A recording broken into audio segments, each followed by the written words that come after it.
Okay, it is 6 o'clock, so we'll go ahead and get started. Ms. Henderson, please click roll. Mrs. Horn, Here. Mr. Chitwood, Here. Mrs. Baker, Here. Mrs. Coleman Martinet, Here. Mr. Hull, Here. Mr. Beecham, Here. Mr. Miller. Here. We have a quorum. Wonderful. And we'll start with approval of the agenda. Madam President, I move to approve the agenda as presented. Second. Motion a second. Any conversation questions? Ms. Henderson, please click the vote. Mr. Chitwood, Yes. Mrs. Baker, Yes. Mrs. Coleman Martinet, Yes. Mr. Hull, Yes. Mr. Beecham, Yes. Mr. Miller, Yes. Mrs. Horn. Yes. Approved.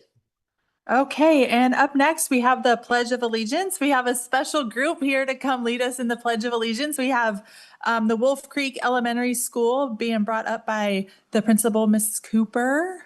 If you guys want to go around the mic. And if everybody could please stand and join them.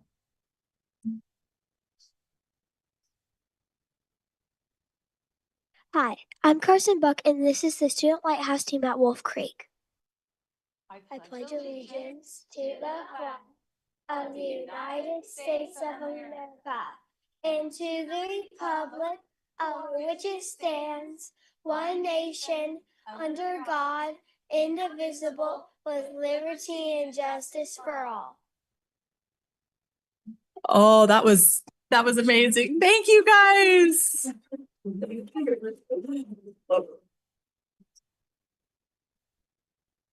Okay, and we always start by reading the mission and vision just to make sure that those are kind of the why we're here.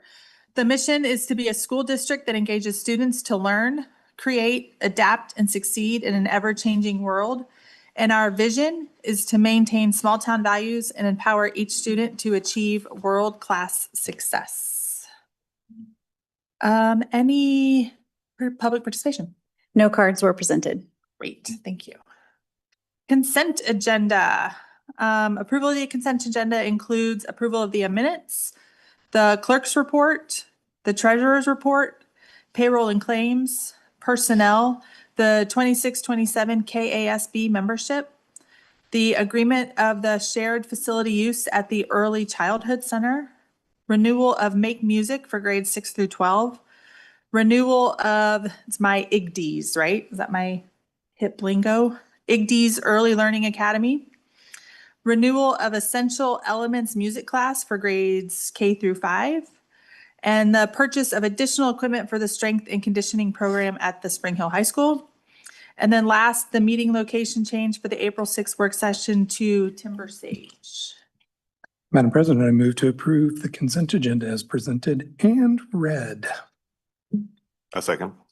Motion a second. Any other conversation, questions? Okay, Mrs. Henderson, please click the vote. Mrs. Baker, Yes. Mrs. Coleman Martinet, Yes. Mr. Hull, Yes. Mr. Beecham, Yes. Mr. Miller, Yes. Mrs. Horn, Yes. Mr. Chitwood. Yes. Approved. Great. Good news, recognitions, and announcements. Mr. Peavy. Yes, Mr. Peavy has a couple things this evening he's going to share with us. Yes, I do. Good evening, everybody. We're very excited to have two special student recognitions for us this evening. And luckily, you don't have to hear me talk about it because we have a couple of guests that are going to discuss some of these great things that our kids are doing on a daily basis. And I'm actually going to first invite up Forest Spring Principal Darcy Sly to come up and talk a little bit about the Forest Spring Math Counts students who have been competing throughout the year in that event. And the way this will work, I'll invite Ms. Sly to come up. She'll say a bunch of wonderful things about you guys.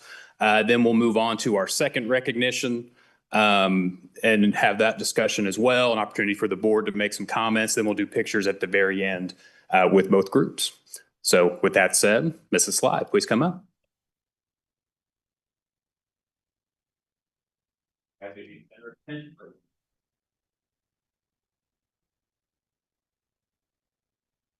All right, well, we do have 4 in this group, but the other young lady was not able to join us tonight, so unfortunately, she's not here.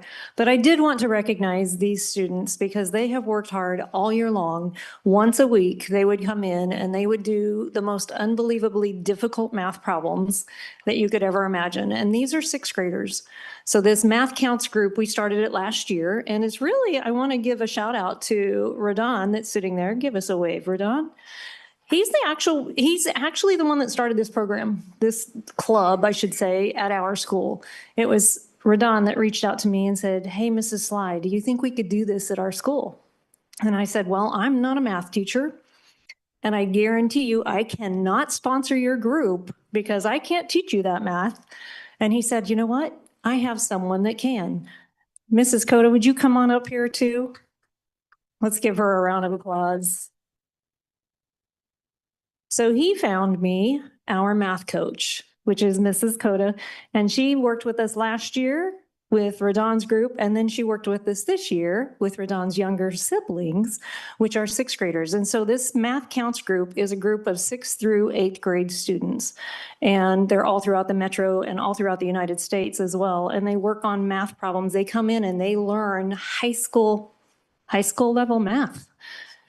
And I'm not kidding you. She wasn't here one day and I was like, we're having study hall because I can't do that math. And so these are 6th graders here, guys. These are not 7th graders and 8th graders. The young lady that couldn't be here, she's a 7th grader, but we had 8th graders that came and they backed out. They were like, "That's too tough."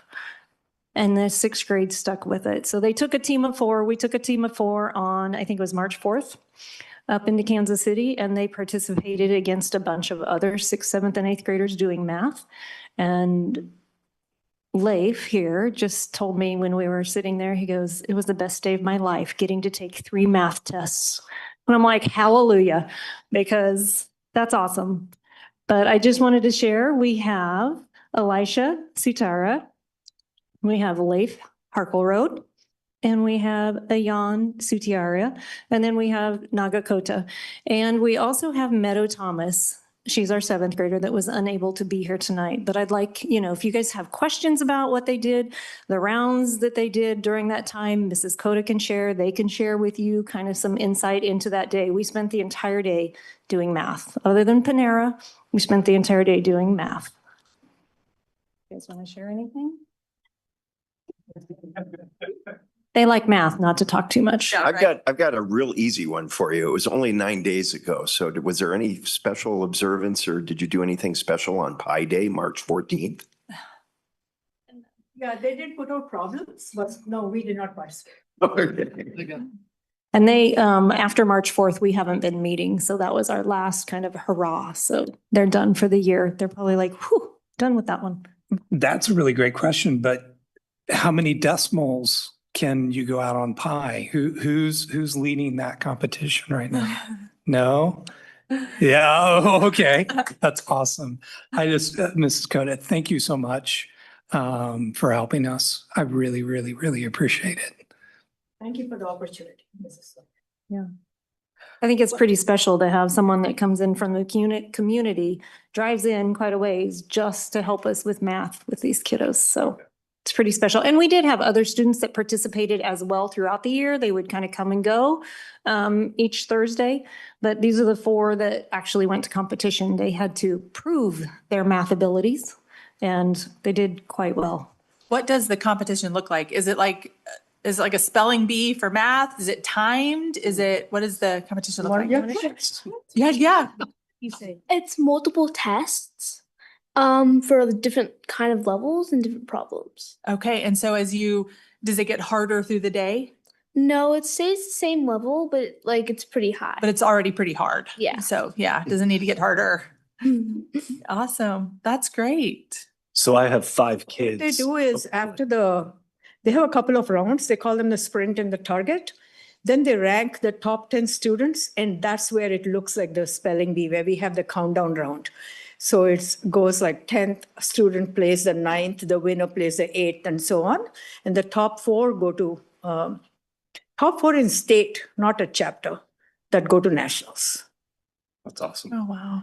Have you all thought about tutoring? I have some kids in my family that could use it. Yeah. You I can think earn I probably some could money use with it, to be honest.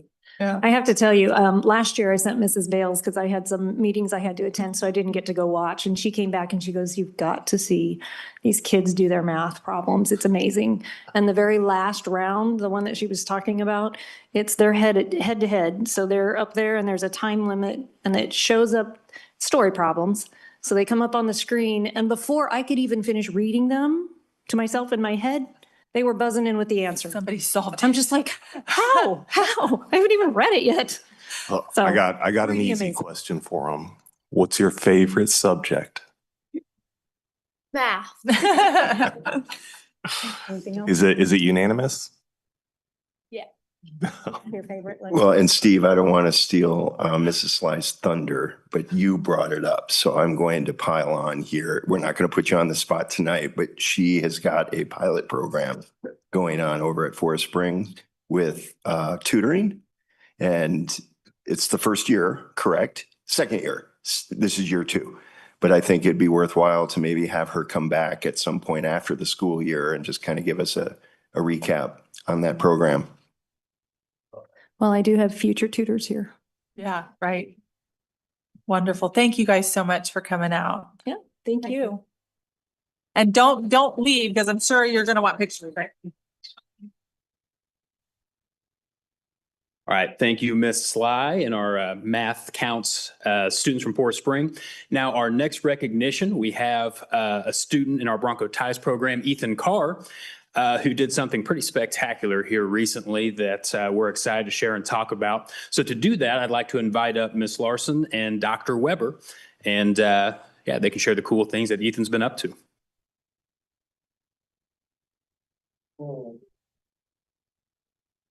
Put your brakes on. Good job. All right. Good evening. So tonight we're here with Ethan Carr. Like Scott said, he's in our Bronco Ties program. And he got to do a really cool thing where they turned him into a children's book character. He did this with Variety KC. His parents work with Variety KC. But he was featured as a character. It's called Variety Tales, One Big Dream. And Variety KC is a children's charity. And they do things to work with individuals to get assistive devices and therapy support, communication devices, funding for inclusive playgrounds. And that's kind of what this is centered around. He's been to a couple of groundbreaking ceremonies for the playgrounds and stuff. He was just at one over spring break. And so this story is about, it follows a group of kids who all share the same big dream, a playground where every kid belongs. And with a little help, that dream turns into a place full of fun, friendship, and inclusion. And kind of what's really special is that Ethan's not just in the story, but he represents what that dream can look like in real life. And they did such a good job just creating his likeness in the book and grabbing his personality. So Ethan, we're just so proud of you, and you bring so much joy to all of us and everybody who's around. Yes, you do. So if you have any questions, we can try and answer them, but. Well, I was supposed to say that Dr. Weber did buy a copy of the book for all of our elementary schools. And Ethan's been signing them. We made some labels today. So he's sticking a label on with his name, his graduating class, and then he's also making his mark in the book. So we're going to take those back and do that, and then we'll deliver them to the elementary schools. So That's great. How did they get the information? Did they interview you guys? Did they interview his family? His mom made about 5 trips, I think, in and out with the author and the illustrator. And they did ask some questions at the beginning about what he likes to do and what he does out in the community and things like that. And then she kept going back with the illustrator to get his likeness right. So. Yeah. Oh, that's really neat. Hi, Ethan. I don't know if you remember me. We met at the Thanksgiving lunch that you all prepared for us, and I wanted to thank you for that. So I've kind of been in the entertainment business for about 35 years, and my question for you is, have they sold the movie rights? Is it going to be a cartoon? And if so, can we look forward to seeing you on the big screen anytime soon? Yeah.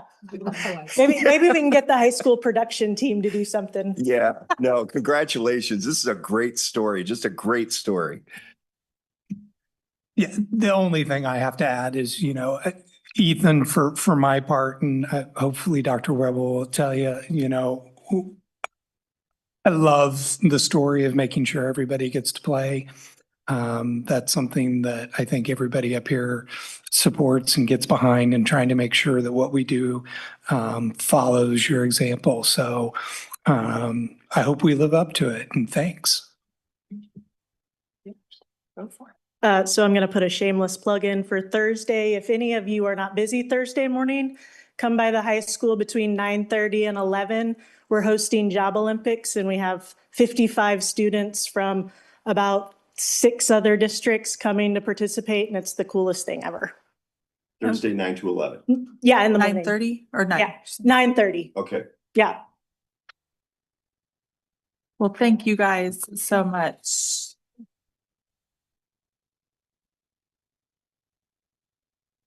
Well, and I'll just add really quick that Miss Larson is a proud Spring Hill graduate, but we are so fortunate for what you bring to our district. So I'm lucky to have known you for as long as I have, but I'm even more lucky to see you as an educator.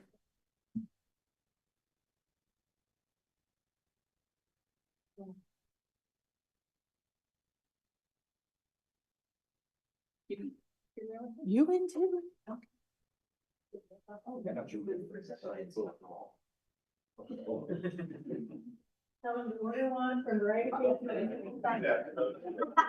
right on it. We're gonna take a whole bunch. And then I'm gonna get out of the way. Yeah. Yeah.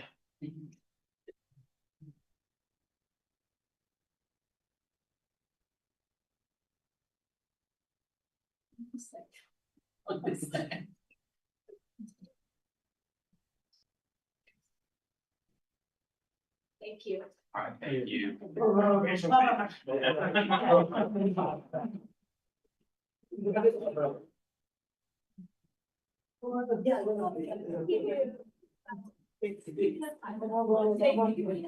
we got that. Yeah, there we go. That's right, I forgot about it. Great hands. Yeah, now, Matt. Well, I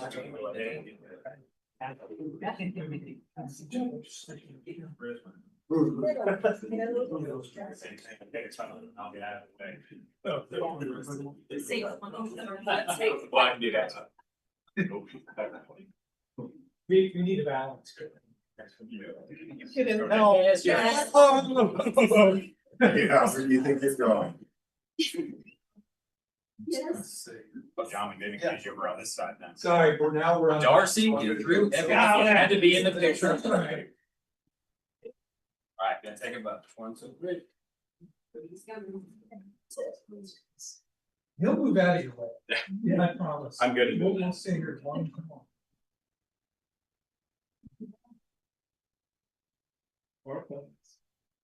Congratulations, graduate.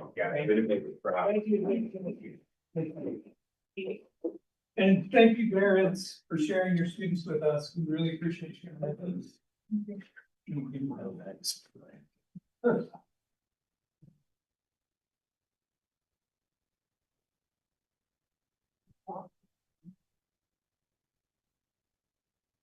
Okay, discussion items, bond update.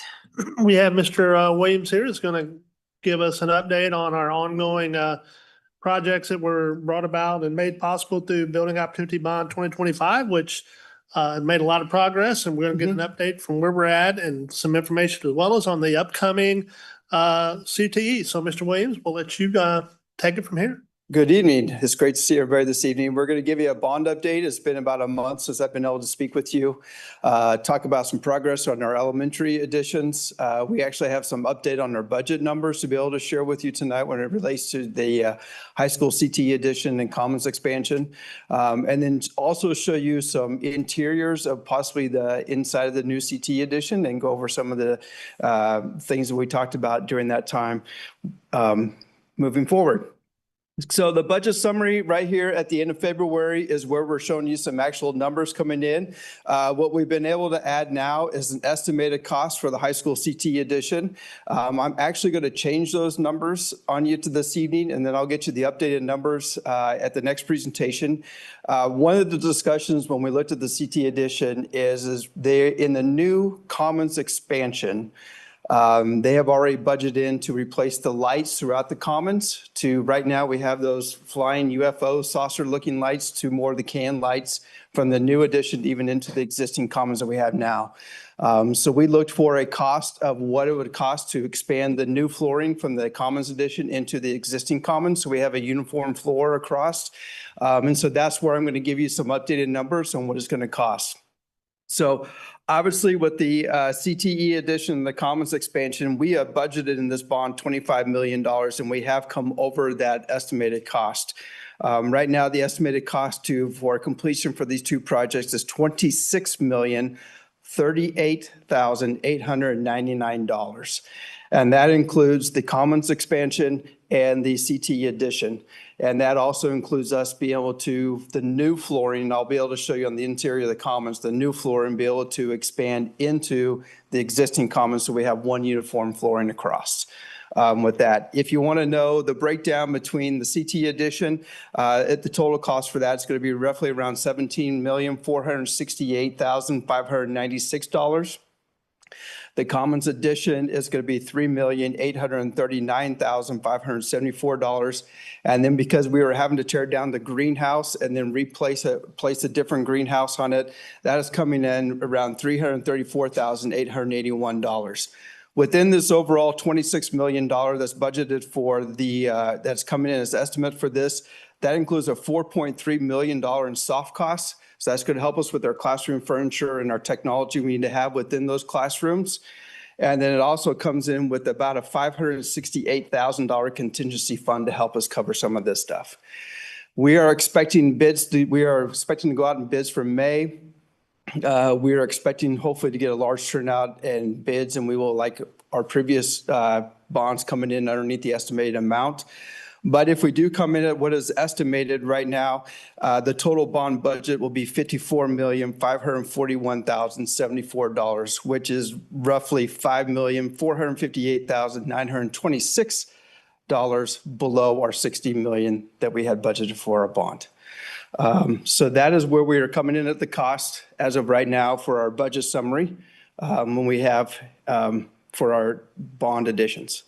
When it comes to contingency, we did have a recent added some rebar at Timber Sage Elementary. When we were digging for the foundation, we ran in, like some people in the lake that might know, there's some rock around Prairie Creek and Timber Sage. So when we had to go dig a little bit deeper, and so that obviously added us some rebar that we need to do with some labor. So in our contingency, we have a $6,099 bill that's going into our contingency for the added rebar to help with our foundation for the Timber Sage Elementary Edition.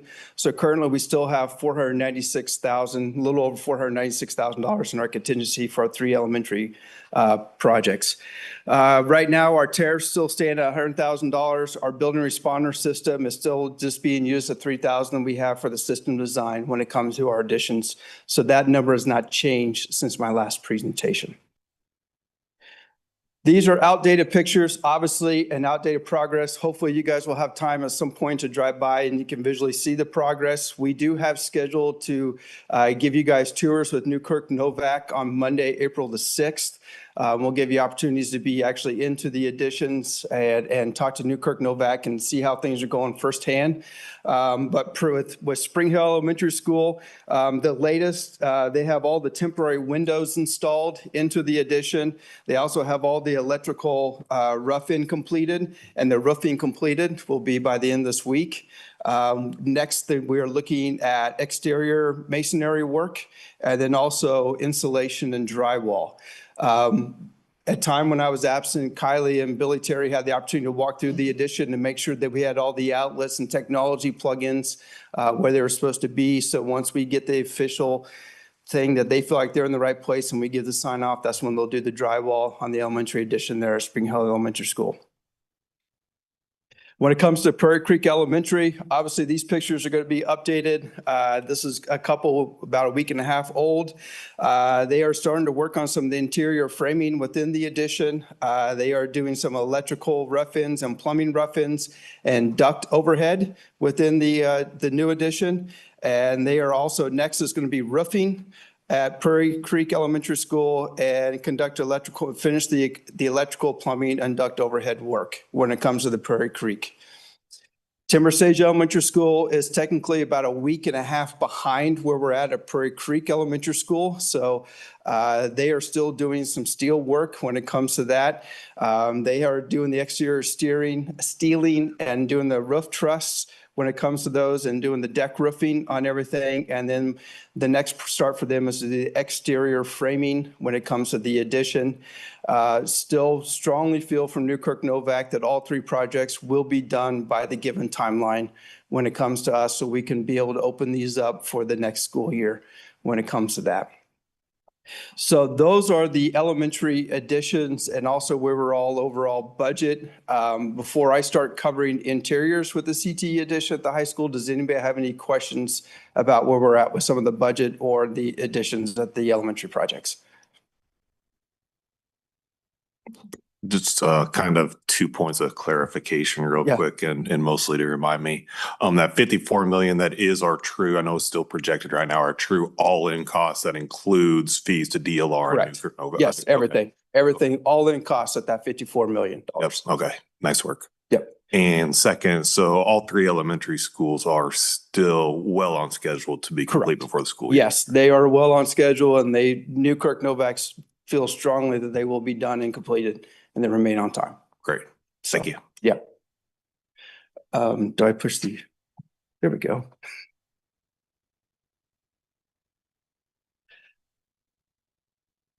The next one is the interiors. Kylie and I had the opportunity to meet with DLR, the architects in the interior department, interior designers that they had working with their project.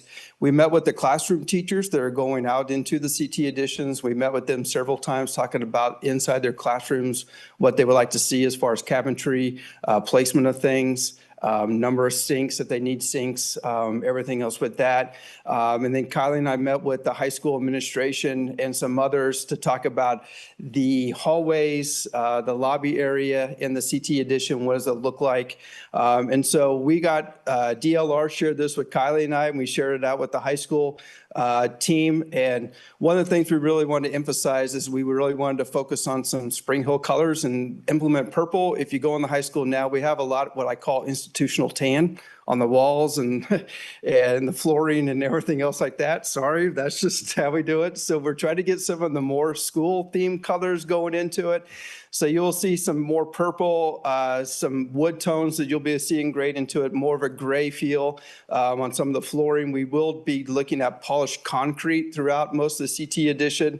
If you want to know the exact names of the colors and where they're coming from, you can see the exact names and the colors of some of those. I think it's called blueberry, and maybe not true on some of the colors with that. So this next frame, this is actually when you walk into the CT edition from the new east doors coming from the back parking lot there. You can see it's a polished concrete. You can see that it pops with the purple in there, and we have the wood tones around some of the casings.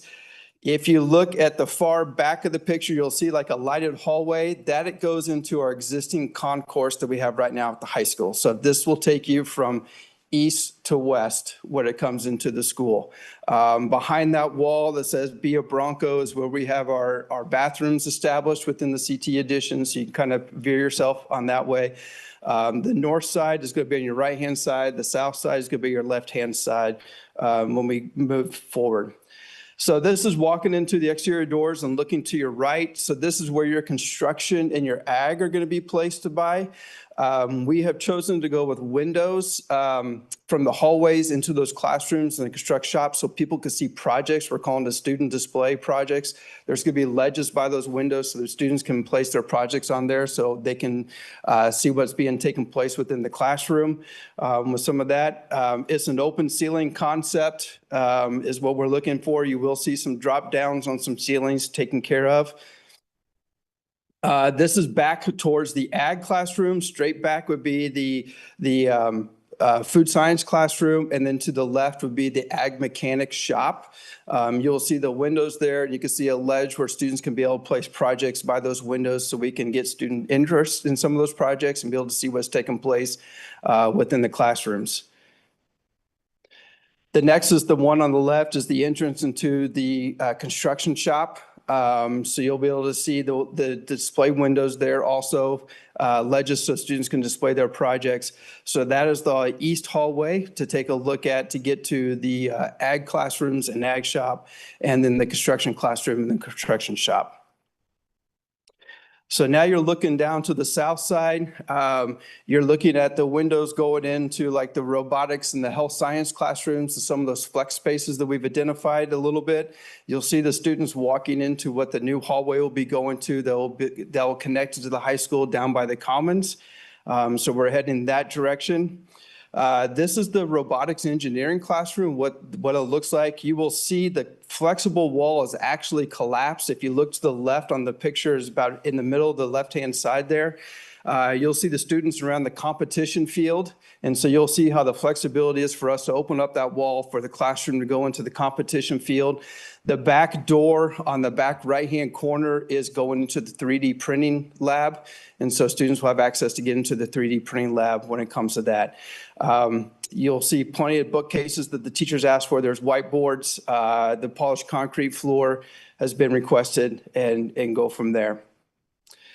This is a health science classroom. This would be show you to one that teachers can utilize. It is large enough that they can actually put up their training tables, equip the students so they can practice their taping right there and not have to take them down. Currently right now they have to take them down after every class period, but this time they'll be able to leave them up. It will have some like a bulletin board type material above those training tables for specific constructions and everything else posted on that.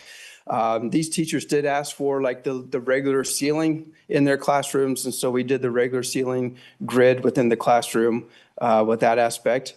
This is the other health science classroom. This would go into the possibility of the flex room that we said that could possibly house CNA. So this would have the flexible wall on the right-hand side, just on the right side of that entrance into the classroom. And then I think you could see that will feed into this room to where if you did CNA program, you could fit in the required equipment and beds to make this into a CNA classroom. So we don't have to go with Giddy Up, but this would be going into the new hallway from the existing commons or from the existing high school interior. So this would be the new part going into the hallway to take you out to the CT addition.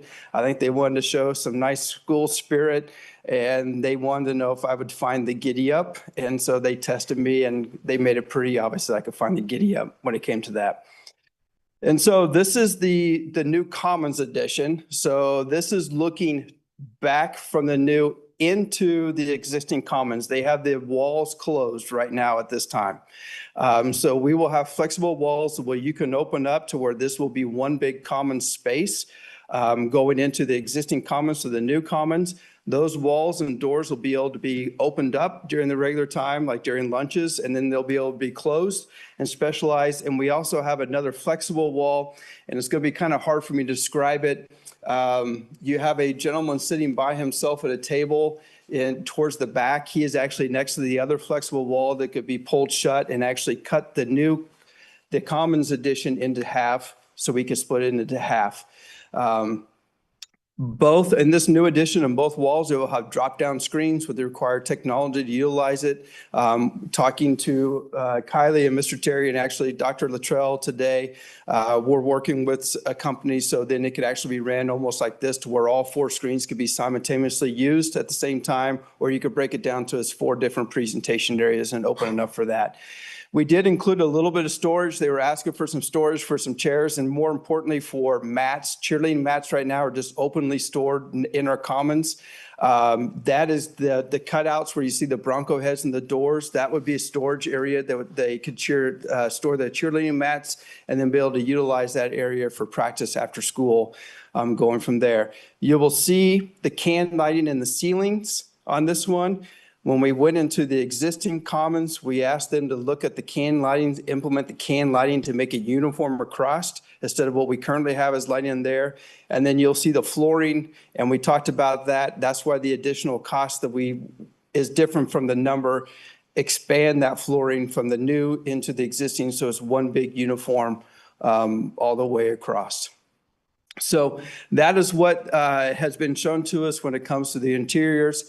Like I said, we've probably had a total of 6 meetings between the high school teachers and the administration with DLR and their interior design team, talking about the wants and needs and teachers. They presented several plans. We have changed some things. We have requested some things a little bit differently.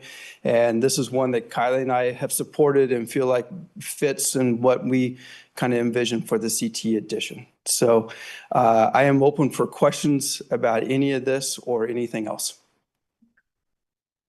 I had a question on the storage for this. Right now? Yeah, right, Yeah. right here, what we're looking Yeah. at. So, are those what the tables are gonna look like? Like, or how are we gonna store all of that when we're not like? Yeah, so those are like our typical lunchroom tables we have now. So they collapse up. Like they're flat now, but they collapse up like that and they usually push them off to the side. They could probably, we'll have to check the door to see if they can get into the doorway. But I think the preliminary plan was for that storage is to be able to use those cheerleading mats and all that stuff. And we'll be able to push then the tables off to the side against the wall. Okay. Yeah, it's kind of doors, but roll-ups might make even more sense. Yeah. In Yeah. a space that big. Anyway. Giddy up. It's saddle up and ride for the brand. Sure, something. Anyway. Yeah. And going over the numbers in the first part, that's something that Yep. piqued my attention. Yep. 300K on greenhouse. Did I hear that right? We do have to get water and electrical out there to it. Yes. But we are looking at 300 and Kylie, you talked to Alicia Hampton a little bit more about this, but yes, 334,000 for the greenhouse. Sorry. 334, 881. 334. It's okay. Yes. We can round. Yes. I'll deal Yep. in Yep. thousands. Yeah. Are we changing the overall footprint of are we adding space? No. Okay. About the same size of the existing greenhouse we have now. Is it made of rhodium or myrrh or unobtainium? Do you know what it's made of? It's just transparent. It's glass. similar to what we have. But you're talking about swamp coolers and like he said, plummet. Oh, we're adding a swamp cooler to it. Yes, there's other components to it that probably really drive So the price. we are doing some upgrades. Yeah. Okay.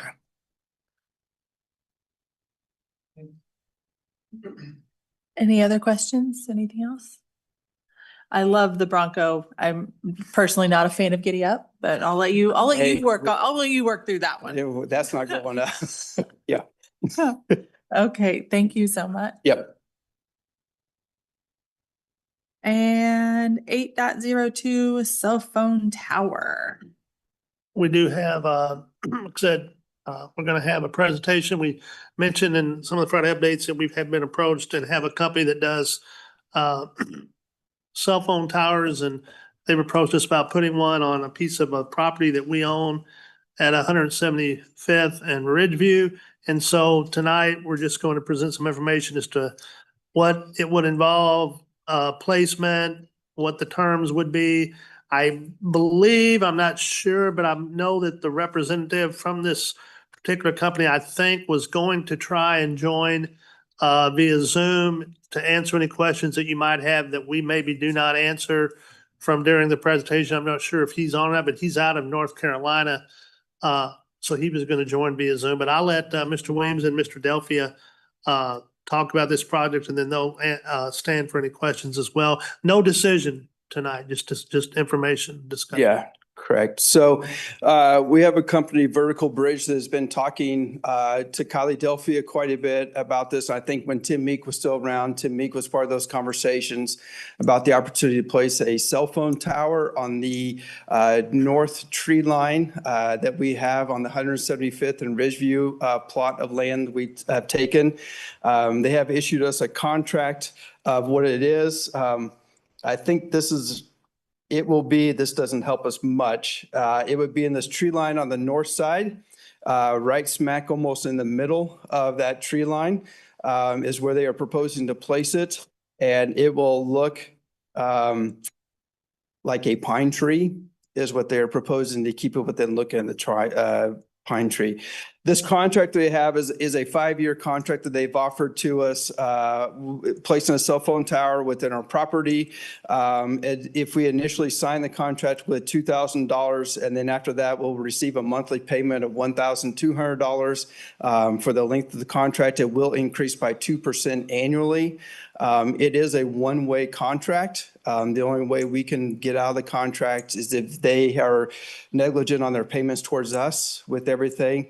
If we were to sell the land, this would go to the new people that bought the land. The contract would follow with the purchase of the land to take care of this. They have been working with the city of Olathe to seek approval to place a cell phone tower there.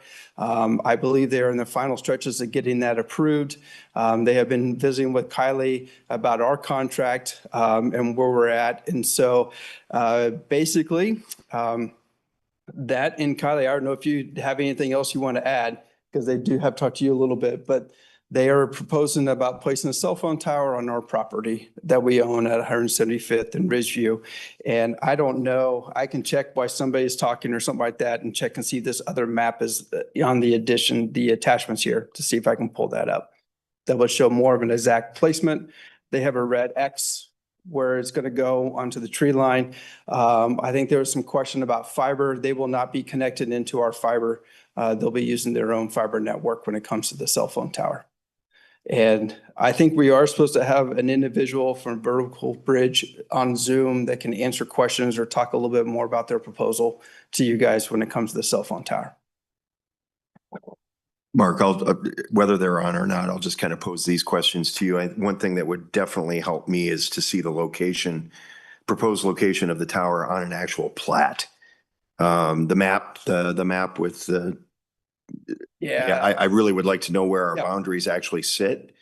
And then I'd like to understand fully to what degree are we talking easement, right? To get to the shack. Yep. Right? Yep. And based on their own photograph, towers typically have a powered shack. Yep. What the footprint of that looks like. Okay. And then the other thing too is, and I'm sure they've done the study on this, right? The topography of that placement, right? It's probably high ground. It's not the highest ground. I'm kind of familiar with that area. Yeah. And I kind of have to hide my own excitement here because I live in a very cell-deprived area, valley. That's not too far from where they're going to put this. And so I would welcome that.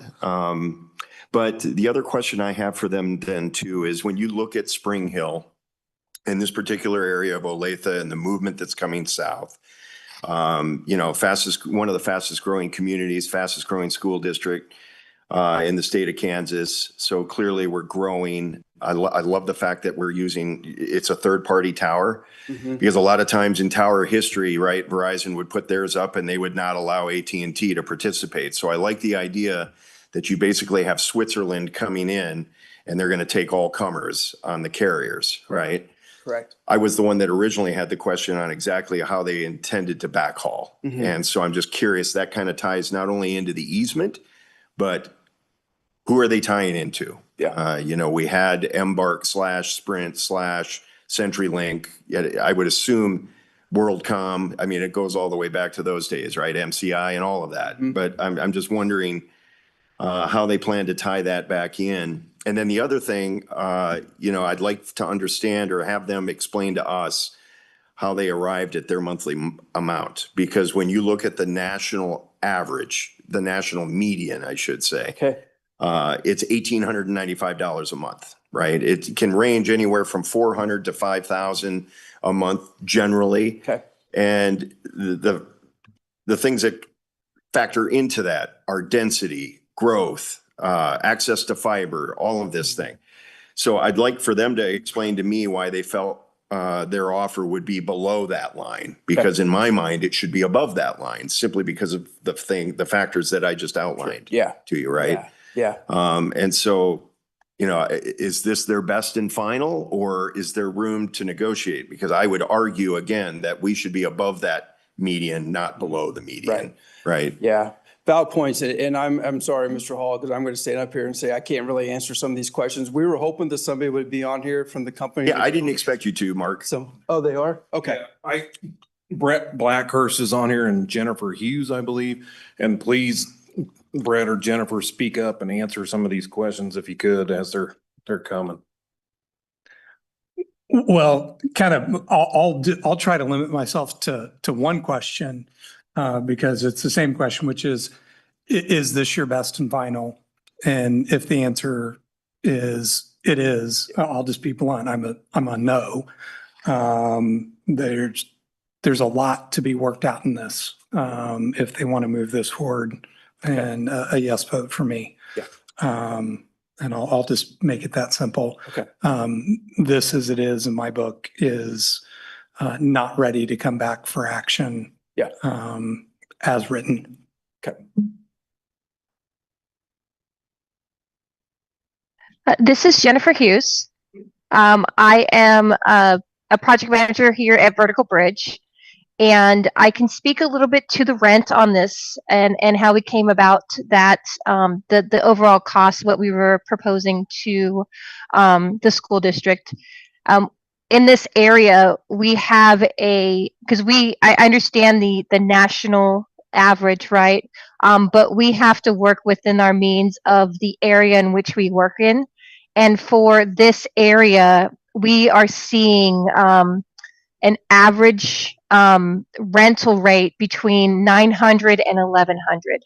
And that's kind of where we initially wanted to start, but based off the discussions we did have initially with the representatives within the school district, we upped it to 1200 to kind of give, at least knowing that we're going above the average for the area. So I understand your concern with regards to the overall national average, but we have to, again, work within the means of the areas that we are working in.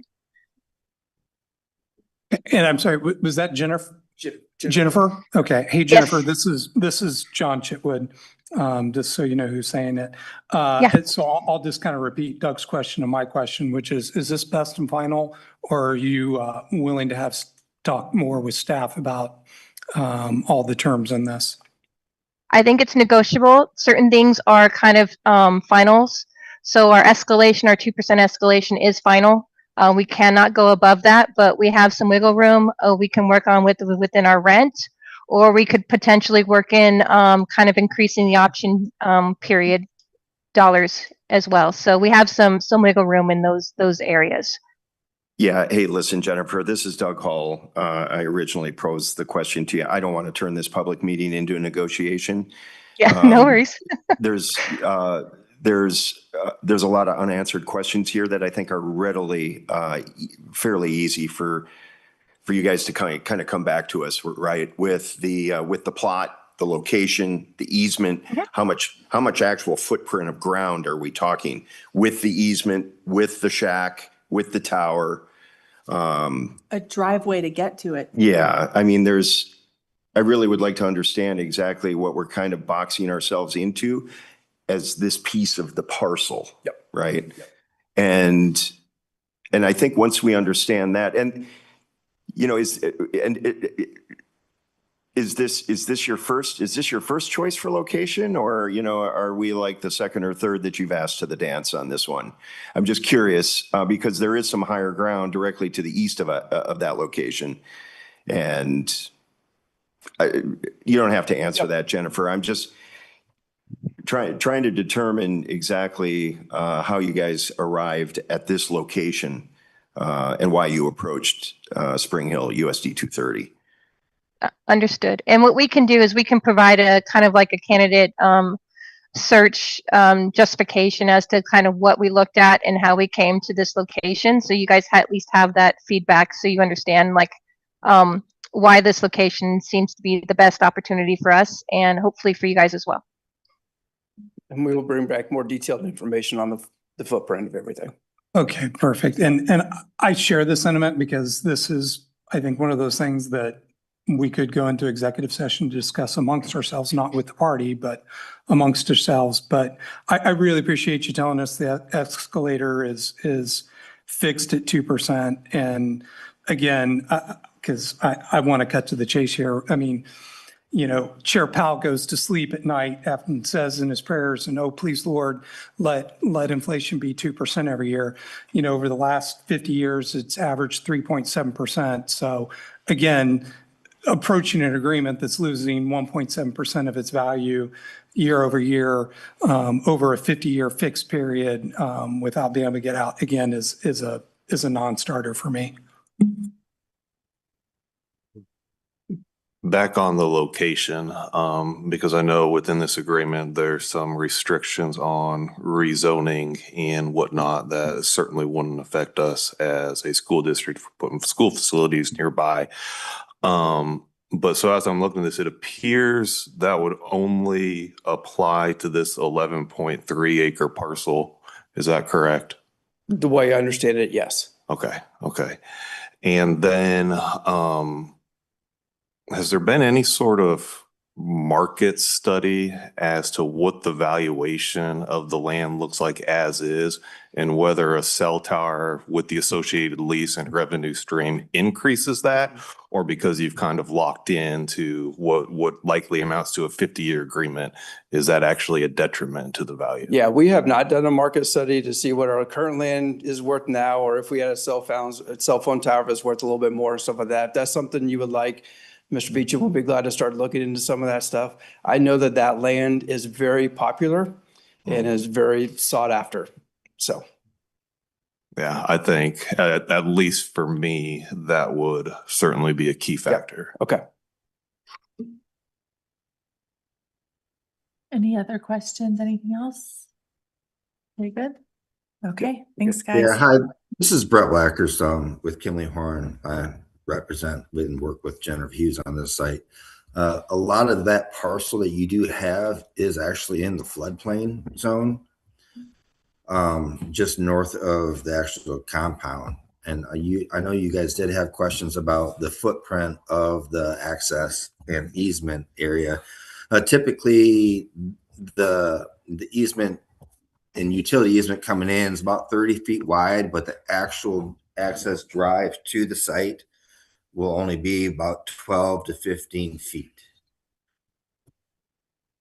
as far as the access pavement. And Olathe requires it to be paved concrete access going out through to the site.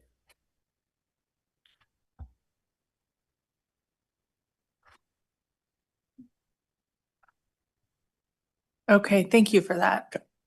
Thank you so much, guys. Okay, moving on.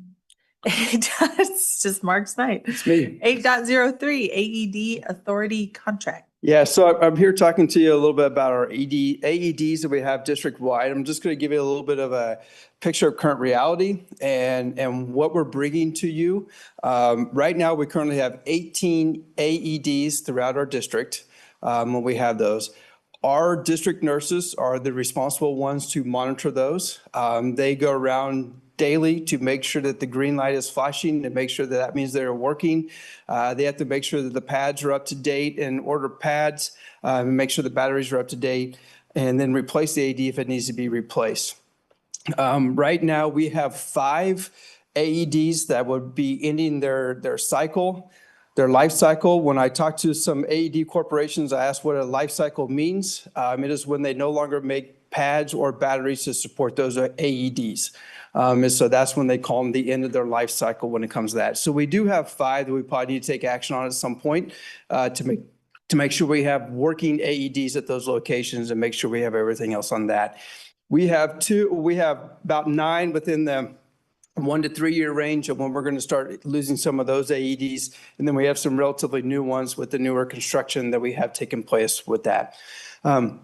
I've been working with Lori Brunkner, the school nurse at Spring Hill High School. She kind of oversees a lot of the nurses and talks to them about the AEDs. AED Authority is an organization or a company that reached out to her that provides FDA-approved AEDs.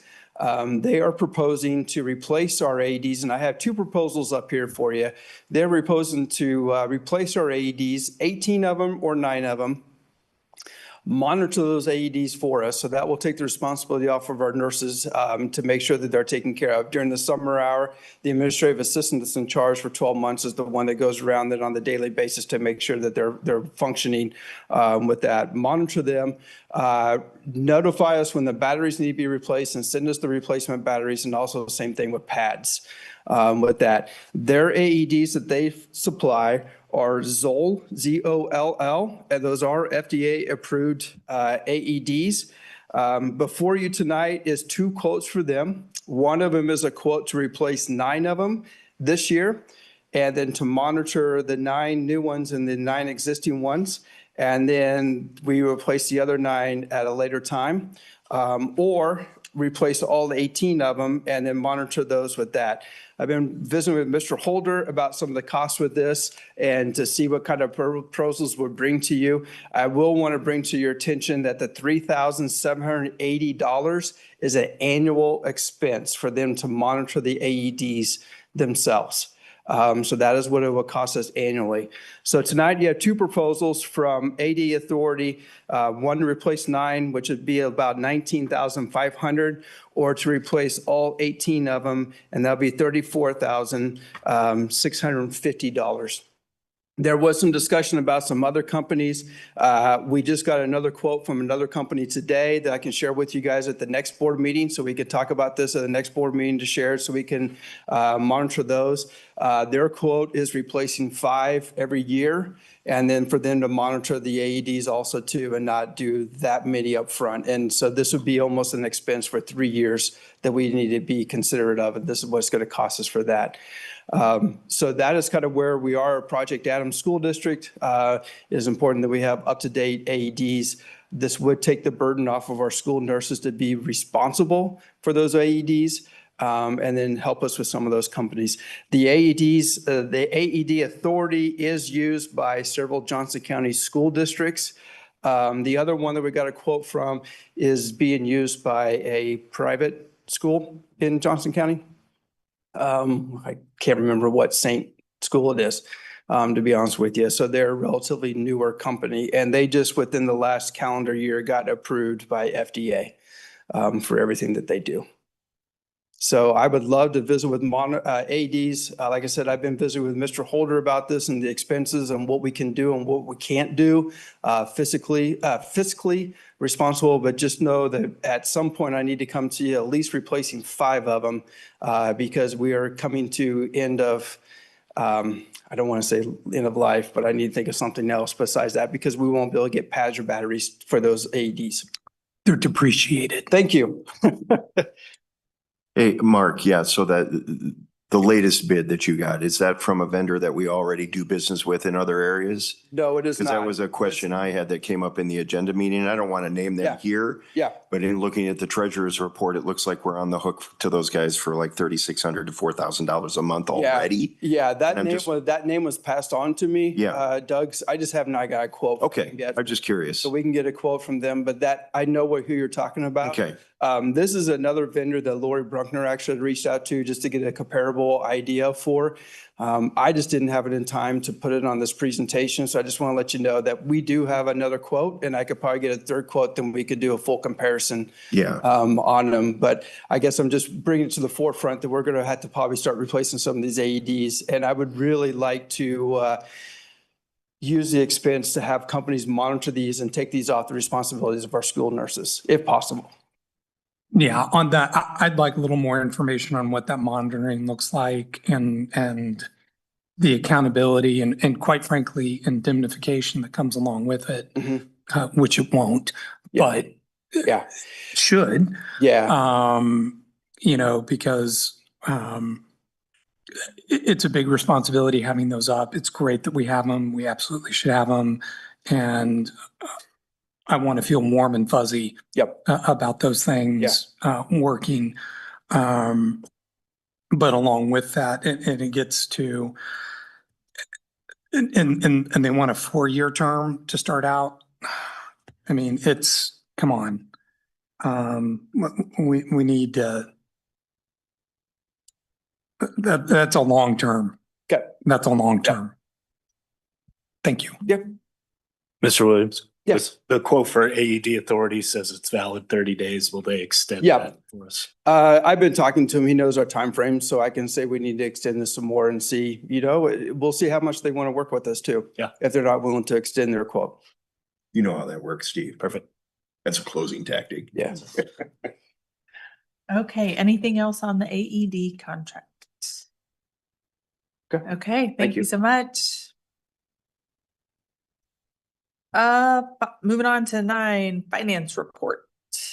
Mr. Holder's going to give us our monthly finance update. We're getting close, not close, but we're getting about at least 2/3 of the way through the fiscal year, and he'll tell us where we're at and any highlights to share. Thank you, Dr. Luttrell. That is correct. End of February is 2/3 of the way through our fiscal year, both for revenue and expenses. We know that expenses trail that a little bit just because of teaching staff salaries and how we incur those in June and pay those in July and August. So we're always a little bit behind on the expense side. On the revenue side, we're a little bit closer to that 2/3 mark in general. But we also receive a fairly significant amount of local revenue in the month of June. And so that will bump us up as well. So looking at February, just starting on the revenue line, and just want to highlight a few things. Really tracking very well, just under 59% in our general and LOB fund for the year. Special education, we're up a little bit. Just remember though that that is also indicative of the transfer amounts that come in to special ed. And so that will boost that revenue up a little bit as well as we go through the year. The debt service balance, again, we've received in our debt service most of the revenue that we should anticipate until June. So we won't see that balance go up very much between now and the month of June. But when we look at end of June financials, we should see that estimated budget probably come in a little bit more than what we have budgeted there. Capital outlay, we're running very well as a comparison to last year. As we would anticipate because of what the 8 mills generates on our assessed valuation. Bond fund, very close to what we budgeted there. Remember, we're continuing to add interest. We're earning just under 3.3% still in that bond investment fund. And so next month, when you see this report, we'll go over that investment amount. Or I'm sorry, the budgeted amount for the bond fund, and we'll continue to add to that through the end of the fiscal year. The funds to the right are nutrition services, special reserve, and then our grants, special liability assessment, and our student materials, all running very well. I want to highlight nutrition services. If we look down all the way at the bottom right there, that current fund balance, it's below where we were at this point last year, both in a dollar amount and a percentage amount. However, we were at 310,000 at the end of January, and so February was a good month. Now, some of that is timing, but it's still a positive sign that we did not continue to decrease in that nutrition services fund. Special reserve fund continues to run extremely well. The month of February was a little bit high in comparison to how we've been running the last 12 months, but and I say February, it's actually the January claims that we receive in February and pay in February. So I have now seen the February claims because it's March 23rd, and we came back down to closer to where we've been running. So I think we'll see that tick back up when we look at the end of March. So I was glad to see that, because 1 or 2 months anomaly is okay and can be expected, but you don't want to see that trend continue at a higher claims expense because that means we'll have to drive more revenue in there. But so far, so good. And as we've noted, we've almost doubled our special reserve fund balance from where we were at this point last year. So that's a good thing. On the expense side, again, moving over to the left, really tracking very well in our operating, again, just over 50%, knowing that, we're 2/3 of the way through the fiscal year, but we will be incurring those large payroll expenses in July and August. SPED continues to run higher than we would like it to be. I think it is highly likely, I've been previewing this, but highly likely that we'll have to republish in our special education fund based off of what was budgeted. We continue to dive into that. Our salaries and benefits were just over 13. We're 13.6% higher than we were at this point last year, which is higher than the norm. Contracted services and supplies, and the main part of that is our contracted services and SPED were just over 40% above where we were at this point last year. Part of that we know is having to contract for positions that we have advertised for, we cannot fill.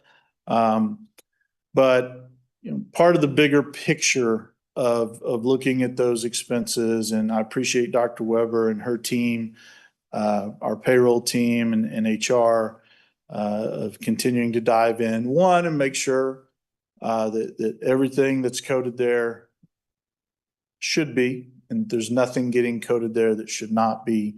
And then secondly, that we have a very accurate picture as to the why. Because we can see the dollars going out, but we want to know the exact why of where we are this year compared to years past. Debt service, that number should stay static. Actually, as you see there, we should not incur any more debt service expenses through this year. Capital outlay continues to run very well. If you compare that, again, just look at the expense year over year. Our revenues are, over $670,000 ahead of expenses.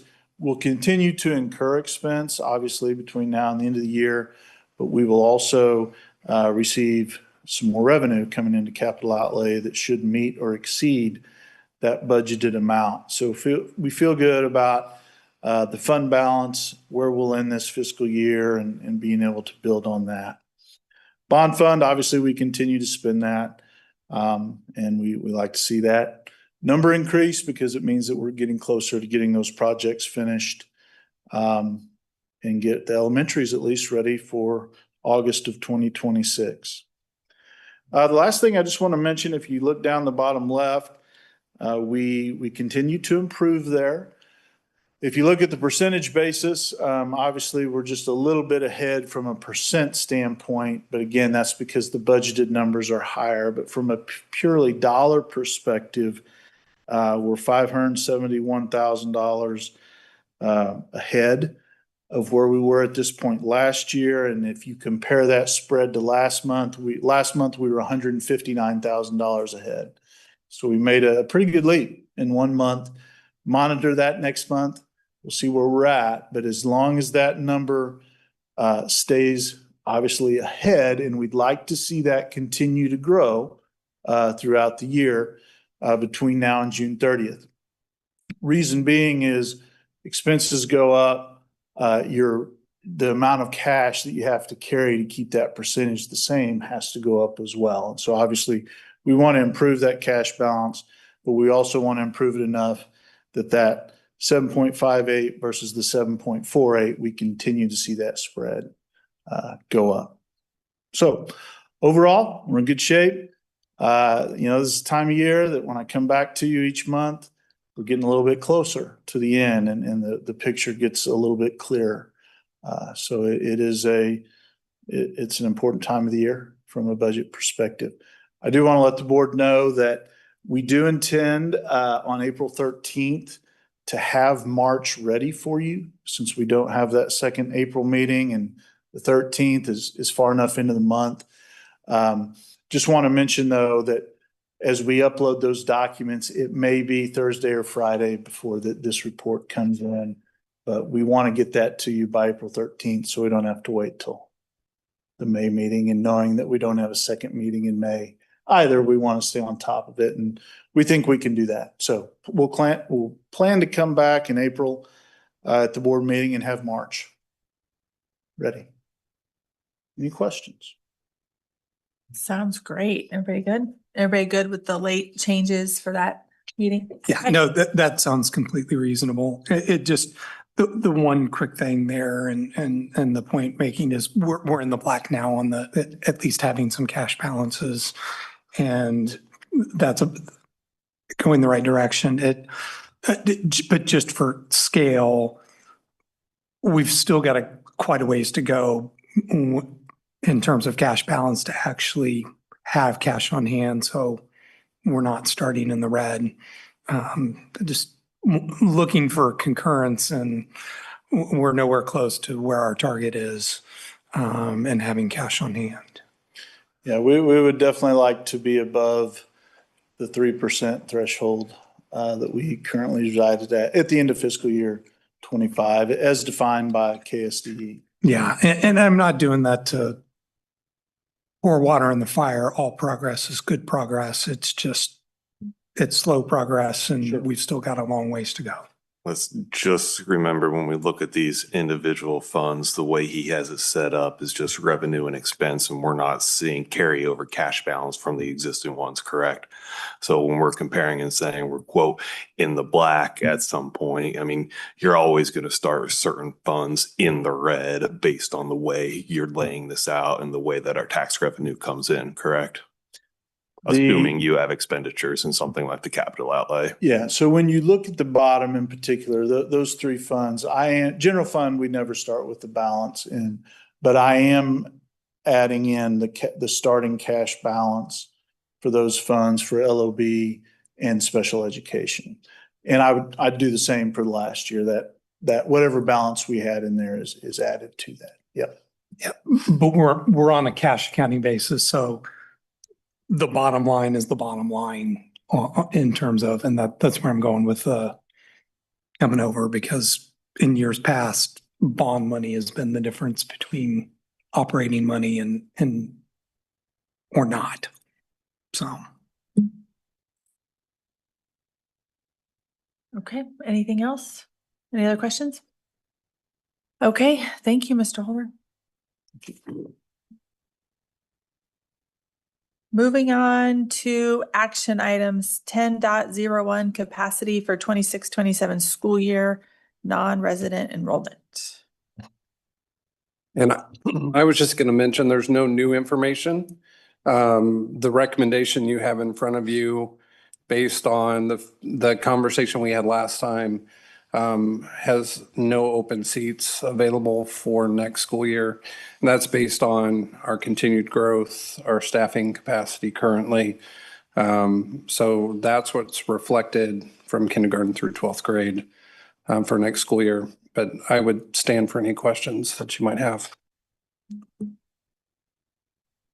Dr. Robbins, I appreciate you taking another look and another run, and I don't think anybody up here is shocked that you didn't find any magically available seats. So I'll go ahead and move to approve 10.01. I'll second it. Motion and a second. Any other conversation, questions? Anything else? Okay, Mrs. Henderson, please click votes. Mr. Hall, Yes. Mr. Beecham, Yes. Mr. Miller, Yes. Mrs. Horn, Yes. Mr. Chitwood, Yes. Mrs. Baker, Yes. Mrs. Coleman Martinet, Yes. approved. Great. Board work calendar. Yeah, yeah, we should be in good shape with our board work calendar. I know that a couple meetings in the future, April and May, we've tried to compact those because we did go to one meeting in April and then we always have one meeting in May. So being short one meeting, we try to put a lot of things in the next two meetings so that we can stay on track, but it still be very doable. I know we've got handbooks coming for discussion at the April 13th meeting. We also plan on having in the April meeting on the consent agenda our recommendations for certificated staff renewals for the 26-27 school year. We'll get that to you in our board docs the week before 13th. And then also coming up at the April 13th or the May meeting we have, if you recall, when we had the safety summit meeting back in October, we received a lot of input from individuals about ways that we could enhance our existing security measures that we take, protocols. And so our facilities department, Mr. Delphi, has been working very hard with Mr. Williams to get information in terms of costs for those. And so then I think early next week, we're going to sit down, Mr. Holder, Josh, myself, Mr. Williams, Kyler, we're going to sit down, look at those, look at the costs, and then we hope to put that into a implementation plan over maybe 1 to 2 to 3 fiscal years that we can bring to you all and with the recommendation for you all to weigh in on, and then hopefully come back at some point after that, for action. But we are having that in the coming ahead in the next couple of meetings. And then also looking forward then into May, also when we do in April, the returning certificated staff renewals that we're recommending, we'll come back also and do the same thing similar for our supplemental duties with our coaches, sponsors, and different things of that nature. So going to be a busy next few months, but it's very doable. And then we'll go into in the year also. Oh, also in April, a big one. Next month, we do have also coming to bring our recommended for you all to have some discussion on in terms of our meeting dates for the fiscal year 27 for the Board of Education meeting dates, work sessions. We'll have some options for you to look at. And then at some point in time in May, June was whenever we'll be coming back and reporting out on, hopefully we'll have some successful salary negotiations with our Education Association, within the next couple months that we can reach some consensus on. On the board work calendar, I know we've got handbooks coming in that meeting. Do I dare to ask the question of, are you going to have proposed HB 2299 in there? So our plan right now is to go ahead and bring handbooks based on the items that are currently in the handbook and have you review and approve those. I'm anticipating what we're going to see is a late April, early May first draft of a new cell phone policy. And I'd like to see what is being proposed, to see what the other, some of our neighboring districts are doing, stay somewhat consistent. So we will likely bring an addendum back to you with an addition of the cell phone piece for the handbook at a later date. Yeah, if that I hear you. I wasn't expecting you to be like, No, oh, yeah, we we're- got it all figured out. And Yeah. But having said that, I'd like to encourage us to address it in the May meeting then, because hearing that parent feedback and the engagement gets a bit more difficult when everybody's on vacation in the summer. And I think it is incumbent on us to get the news out sooner rather than later for everybody to come to terms with. It also starts to create more issues for us because we ask for parents to sign off on handbook as part of the enrollment process. So if there's ways to do it if we have to, if we're still trying to get the policy and the item correct, but it helps us if we can get approval by that first meeting in June from the board as well. So we're on the same page. Thank you. Sounds good. Anything else on board work calendar? Okay, superintendent report. Real quick on the superintendent's report, as I said, we started today was actually the first day of our fourth quarter, and we will have 42 student attendance days remaining in our current school year. Our spring activity practices have all begun. We have a lot of activities on the athletic arenas beginning this week, and they will continue throughout the month of May with culminating, of course, with graduation for our Spring Hill High School Broncos, which was going to be on Saturday, May the 16th. So that'll be here before we know it. And then the other thing we're watching closely is Director Chipwood brought up, the legislative session is on the downhill slide. They still have not, at least earlier today when I checked, had not gave any approval to the budget, which of course the education budget is one of the largest items fiscally that they have. But as you know, as we also just talked on, Governor Kelly did formally sign the cell phone legislation late last week. We're still working through, as Dr. Robinson said, trying to figure out what the protocols are going to be and how specifically we are going to define the part where it says that communication devices be turned off and securely stored away from the student's person in an inaccessible location. Now, again, so we have to define ourselves what that looks like. So we're hope to get some guidance on that, reach out to some other schools to see what they're going to do. I do expect there to be to implement this successfully, which we do. I think we all see the rationale behind this, and so we do want to give it our best efforts to make sure we implement it correctly and the way that it was intended. But to do the way that in terms of inaccessible and all, it's going to there will be some costs involved. So when we bring those to you, about how we plan to implement this, we will have those general costs outlined as well. Hopefully those would be one-time, costs. And I know that Mr. Holder, Josh, myself, Mr. Williams, all of us in our cabinet meeting this morning all talked about some options that we might look at in terms of the inaccessible storage part during the school day. One of the things in the bill they made a little bit clear, brought some clarity to, is that if a student is on an outside learning experience, okay, they can't have their cell phone. Okay, so like meaning they go to community college during the day, if they're leaving to go, say, to an athletic event, which could be a learning experience that, that you can kind of let them have them that time. The bigger part of this that's going to come into play that is when you move away from the cell phone piece, the language there says that it also bans any device that provides voice, text, or video communication. So basically, earpods that play music from your phone, other than the other device, smart one, those also during the day are part of the ban. So we just got to work through that. I'm sure that we will. But as Dr. Robinson said, we're just all trying to digest it and having dialogue to see what others, are going to do, and we hope to have those as soon as we can to bring to you. But I don't think we'll have it fully mapped out and vetted by the time we bring the regular handbooks back in April, but hopefully soon after that we will. That is my superintendent's report. Wonderful. Well, that wraps us. We're out of here. Thanks, everybody. Have a good night.